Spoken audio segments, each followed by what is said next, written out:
2 minutes pour comprendre aujourd'hui la maladie de Willebrand. Vous ne savez pas ce que c'est, moi non plus. Ben, écoutez, on va poser la question au docteur Laurent Frenzel. Vous êtes rhumatologue au service d'hématologie de l'hôpital Necker. Qu'est-ce que c'est la maladie de Willebrand? La maladie de Willebrand, c'est une maladie à risque hémorragique, un peu comme sa cousine l'hémophilie, sauf avec quelques différences. Déjà, alors c'est une maladie génétique, mais qui n'est pas liée à l'X. C'est-à-dire qu'autant d'hommes que de femmes peuvent être atteints de la maladie de Willebrand. Après, sur les symptômes hémorragiques, ça va être un petit peu différent. L'hémophilie va plutôt avoir des saignements profonds, alors que dans la maladie de Willebrand va plutôt avoir des saignements dits superficiels. Ça veut dire quoi? C'est des saignements de nez, saignements de gencives. Et chez la femme, ça va être également le risque d'avoir des règles particulièrement abondantes. Alors, grave, pas grave Cela va dépendre de deux choses. D'une part, du taux de sa fameuse protéine de facteur de Willebrand qui circule dans le sang, et puis également des symptômes hémorragiques qu'on peut avoir et de la localisation de ces symptômes hémorragiques.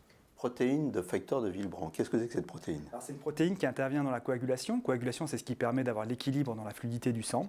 En fait, cette protéine va faire le lien entre les vaisseaux et la plaquette. Et en fait, son rôle, ça va être d'accrocher la plaquette, de l'approcher du vaisseau où il y a eu un trou, en fait, et de le boucher tout simplement. Donc le rôle, c'est de faire des caillots, c'est ça? Voilà. Alors qu'est-ce qu'on fait pour s'en débarrasser? Est-ce qu'on s'en débarrasse d'abord de cette maladie? Non, dans l'énorme majorité des cas, c'est une maladie génétique, donc on la garde à vie. Après, qu'est-ce qu'on peut faire pour s'en débarrasser et plutôt comment la traiter? On a des traitements assez faciles. Quand on a des saignements de nez, d'appuyer sur le nez pendant 10 minutes, faire une hémostase locale, ça marche plutôt très bien.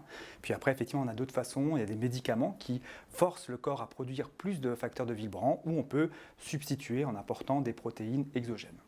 Donc c'est des médicaments, c'est des cachets, c'est pas on ne va pas se faire des piqûres, non. Alors, ce n'est pas des cachets, pas encore en tout cas. C'est soit effectivement des injections sous-cutanées ou en spray intranasal, ça existe également, ou sinon c'est effectivement en injection intraveineuse. Voilà, bah écoutez, on vous remercie de toutes ces précisions sur la maladie de Willebrand. Au moins maintenant, on sait ce que c'est.